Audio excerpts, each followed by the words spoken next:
Hey guys, what is up? Carter here. Got another video for you. As you can see, this is the Spyderco Brad Southard Flipper. What a beautiful knife. This thing is practically perfect. In fact, there's really only two features keeping it from being perfect. I got this a few days ago. Haven't really shot the video yet because, actually more than a few days ago. Because, you know, there's so many videos out there and stuff, and I actually debated not even doing a video.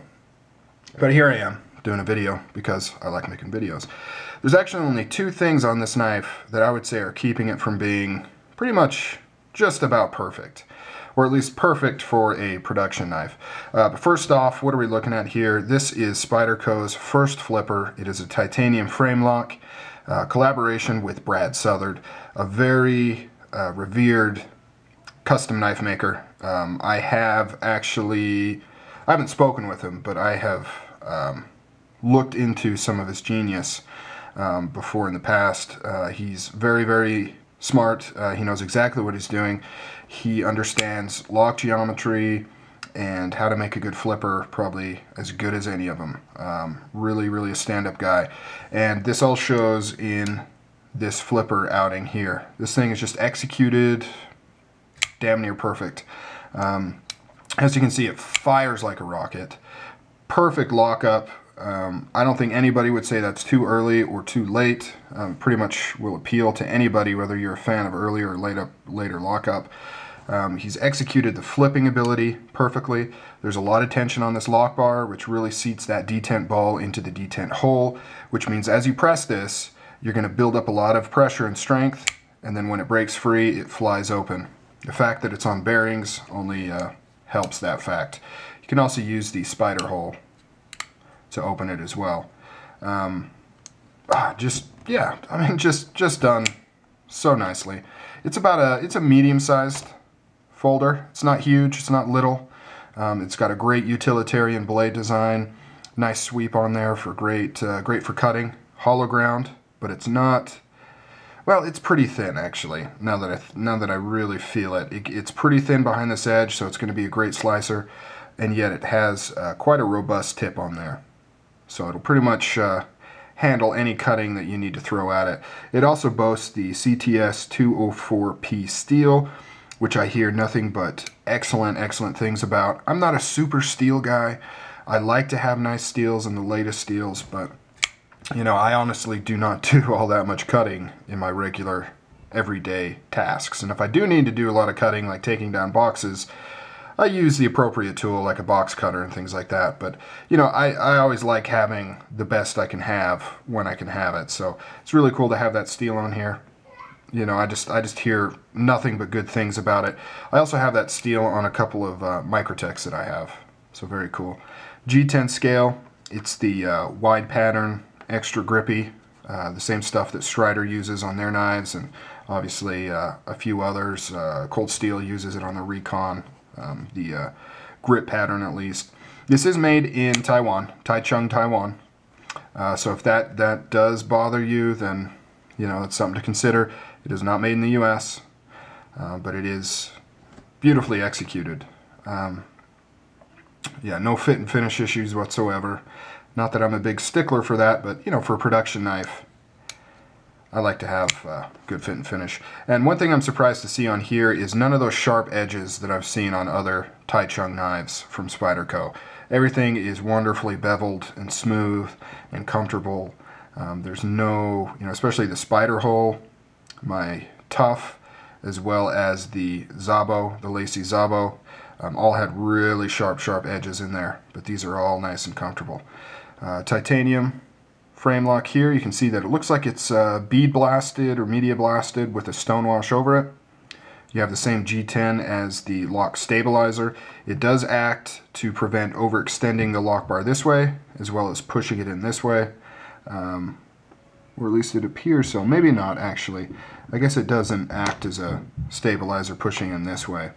Thought it did because it does have a cutout in it that seats right here, but when it's actually opened, you can see that it clears that G10. But anyway, 3 milled out pieces here for the lock bar relief. You can see that it doesn't get very thin at any of these points, so it does have a lot of tension.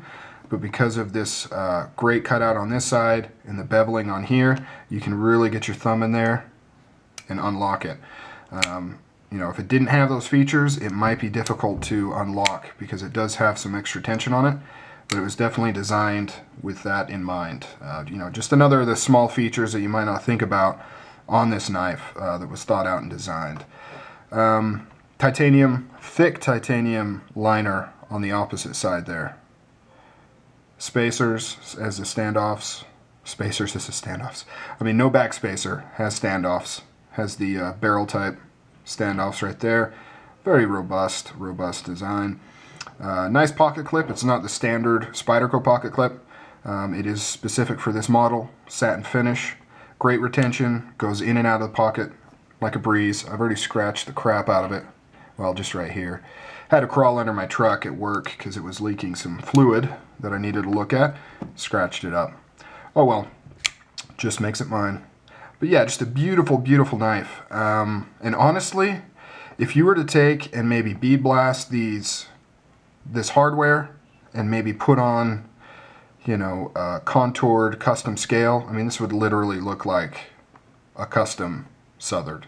It's only just a few steps away from being, you know, almost, you know, of course, aside from it not being handmade, obviously. I'm just saying in terms of looks. It's only a few steps away from literally looking exactly like a custom Southard. So just a great, great knife. Flippers aren't usually my favorite, but when it's done so well, you know, it's just a blast to flip. Some people have said that they want jimping on here because they slip off. I have not had a problem with that. I have flipped this thing thousands of times, and it's worked beautifully every single time. Solid lockup, no play, left or right, up or down. Makes no difference. One thing that I really like about it too is you have the spider hole for opening, and yet it keeps a very slim profile. It really is a very EDC friendly knife. I like it a lot. The only two things that do kind of bug me about this knife, other people have mentioned this, is the asymmetry of the handles. Generally, knife makers try to keep these even. So even with the scale plus the liner, it equals the same thickness as the titanium frame lock. As you can see, it's quite a bit thicker on this side. I'm not sure why that is. It definitely doesn't affect functionality, and it really doesn't look all that bad, but it is kind of something that you might notice and be like, huh, I wonder why that is. And the other thing is this sharp point on the clip. Kind of the same thing that my Microtech whale shark has. Same kind of issue with that. When I go to flip it, I pretty much can't avoid putting pressure somewhere on my finger. It just catches that corner. You definitely feel it like kind of poking into you. And then sometimes when you're carrying it, you might snag it. Not so much in this one. My whale shark kind of comes up more at an angle. Doesn't flatten out like that. So with the whale shark, when you carry it, sometimes your hand will catch it and will kind of grab you, but not a huge deal. And it really only affects you if you're playing with it, which, you know, in all reality is not the function of a knife. It should only be deployed really when you're about to use it, in which case something like this really wouldn't matter. But just figured I would mention it, just for the sake of mentioning it. But yeah, other than that though, the pocket clip is excellent. Functions perfectly. Super smooth knife. Fires like a champ. Great blade shape. I mean, it really is. It's probably the best Spyderco offering that they've done in a while. Excellent knife. Price point, these go for about 240 bucks is probably what they'll be when you can see them available.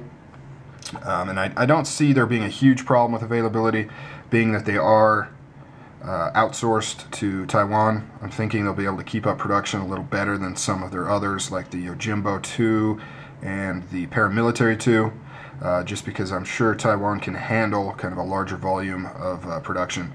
But yeah, 240, so I mean, it's definitely not necessarily a bargain. There's a lot of other options in that price range, but in terms of a knife that you will really enjoy and appreciate, I would say it's definitely well worth the cost.